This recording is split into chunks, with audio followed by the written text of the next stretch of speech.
Jadi kami akan menjelaskan materi tentang campak dan polio. Yuk simak! Penyakit campak. Campak disebabkan oleh virus RNA dari genus Morbillivirus, famili Paramyxoviridae.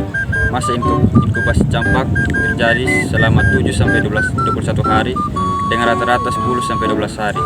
Penderita campak dapat menularkan penyakitnya sejak 4 hari sebelum ruam merah muncul pada kulit. Gejala klinisnya antara lain demam tinggi, batuk, pilek, mata merah dan berair, bercak putih kecil-kecil di dalam mulut, serta ruam yang muncul pada muka dan leher, kemudian menyebar ke seluruh tubuh. Riwayat alamiah penyakit campak. Campak dapat menyebabkan komplikasi serius seperti diare, dehidrasi, pneumonia, infeksi telinga, dan kebutaan. Komplikasi sering terjadi pada anak di bawah umur 5 tahun dan dewasa di atas 20 tahun. Yang berikut patofisiologi. Virus campak masuk melalui saluran pernafasan atau mukosa konjungtiva, menginfeksi mikrofag alveolus atau sel dendritik. Virus kemudian menyebar ke jaringan limfonobi regional dan pembuluh darah. Virus campak dapat bertahan aktif di udara atau permukaan yang terinfeksi hingga 2 jam. Mekanisme penularan campak sangat menular dengan tingkat serangan penularan lebih dari 90% pada individu yang terinfeksi. Penularan terjadi melalui percikan ludah dan melalui udara, terutama saat batuk, bersin, atau kontak dekat dengan penderita. Diagnosis dan pencegahan. Diagnosis campak ditegakkan berdasarkan gejala klinis dan konfirmasi laboratorium. Campak juga dapat dicegah dengan vaksinasi MR atau MMR. Cakupan vaksinasi yang tinggi sangat penting untuk mencegah wabah. Seperti yang kita ketahui, di tahun 2021 terjadi pandemi COVID-19. Maka dari itu, data campak yang tercatat hanya 132 kasus pada tahun tersebut. Pada tahun 2022, total 4.845 kasus campak yang terjadi di Indonesia. Provinsi yang paling banyak terkena campak adalah Provinsi Aceh dengan 978 kasus. Untuk tahun 2023, selama periode 1 Januari hingga 3 April, dilaporkan sebanyak 2.161 kasus campak dengan 848 terkonfirmasi laboratorium dan 1.313 diduga terinfeksi secara klinis. Di 18 dari 38 provinsi di Indonesia, terutama di Provinsi Jawa Barat dengan 796 kasus, di Papua Tengah dengan 770 kasus, dan Banten dengan 197 kasus.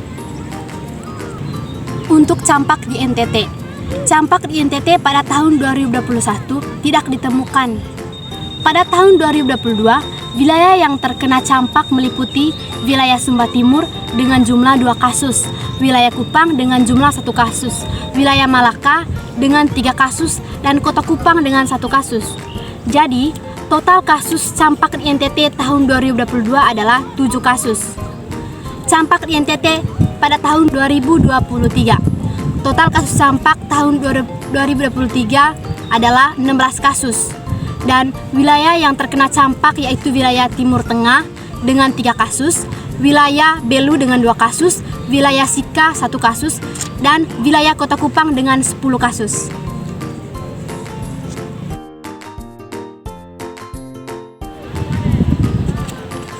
Selanjutnya adalah upaya untuk mencegah penyakit campak. Yang pertama tentunya menghindari kontak langsung dengan penderita.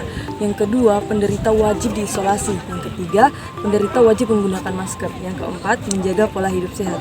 Yang kelima, menghindari bepergian ke tempat-tempat atau wilayah yang rentan terhadap wabah campak. Yang keenam, lengkapi diri Anda dengan vaksin MMR dan MMRV.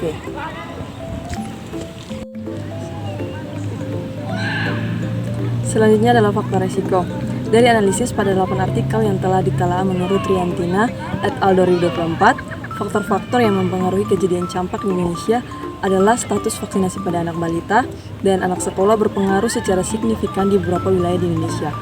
Selain itu, tingkat pengetahuan ibu yang kurang Mampu juga mempengaruhi kejadian campak karena ibu yang pengetahuannya kurang memadai akan mengakibatkan seorang ibu tidak memahami pentingnya imunisasi campak bagi anaknya. Selain itu, status gizi yang buruk serta adanya kontak dengan penderita. Penyakit polio. Penyakit polio adalah penyakit menular yang disebabkan oleh infeksi virus polio yang merupakan genus enterovirus. Virus ini menyerang sistem saraf yang dapat menyebabkan kelumpuhan bahkan kematian. Ada 3 tipe virus polio. Yang pertama ada tipe 1, tipe 2, dan tipe 3. Virus ini sangat menular dan dapat menyebar dengan cepat di tubuh manusia. Masa inkubasi polio dari waktu infeksi virus dan munculnya gejala biasanya berkisar 4 hingga 35 hari dan rata-ratanya 7 hingga 10 hari.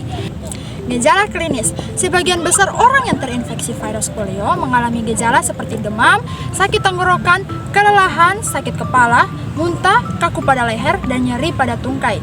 Gejala ini biasanya berlangsung selama 2 hingga 10 hari dan sebagian besar pasien akan sembuh tanpa pengobatan. Riwayat alamiah penyakit. Setelah virus polio masuk ke dalam tubuh melalui mulut, virus akan berkembang biak di usus dan kemudian menyebar ke seluruh tubuh melalui aliran darah.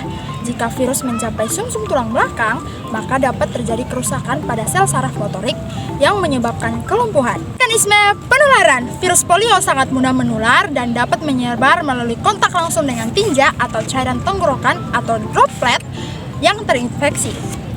Diagnosis dan pencegahan. Diagnosis polio ditegakkan berdasarkan gejala klinis, riwayat perjalanan, dan hasil pemeriksaan laboratorium. Pemeriksaan laboratorium yang dapat dilakukan meliputi pemeriksaan tinja untuk mencari virus polio dan pemeriksaan cairan cerebrospinal. Pencegahan polio adalah cara terbaik untuk melindungi diri dan keluarga dari penyakit ini. Vaksin polio adalah vaksin yang sangat efektif dalam mencegah polio. Vaksin polio diberikan secara oral atau suntikan dan merupakan bagian dari program imunisasi rutin untuk anak-anak. Pencegahan lain yang dapat dilakukan antara lain menjaga kebersihan seperti mencuci tangan, sanitasi lingkungan, dan imunisasi. Penting untuk diingat, polio adalah penyakit yang dapat dicegah dengan melakukan imunisasi, menjaga kebersihan. Kita dapat melindungi diri sendiri dan orang-orang di sekitar kita dari penyakit ini.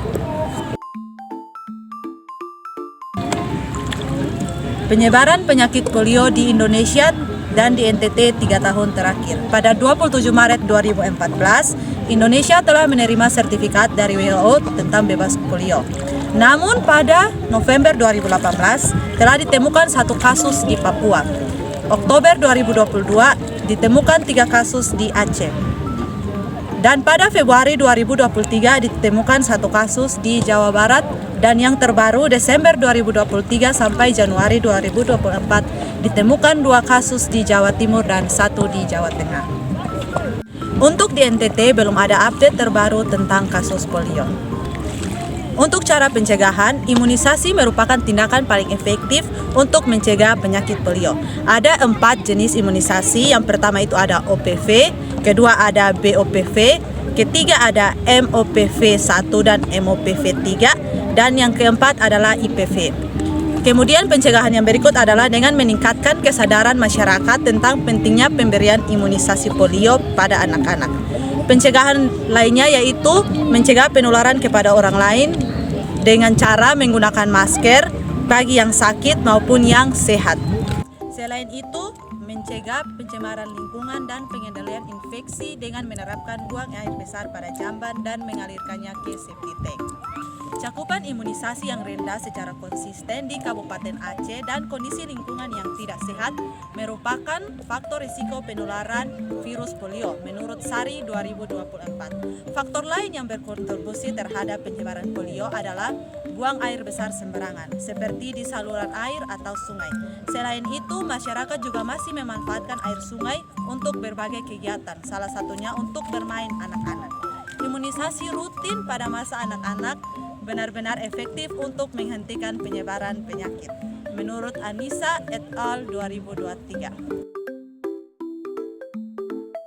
Sekian video singkat kami tentang campak dan polio. Thank you for watching. Bye-bye.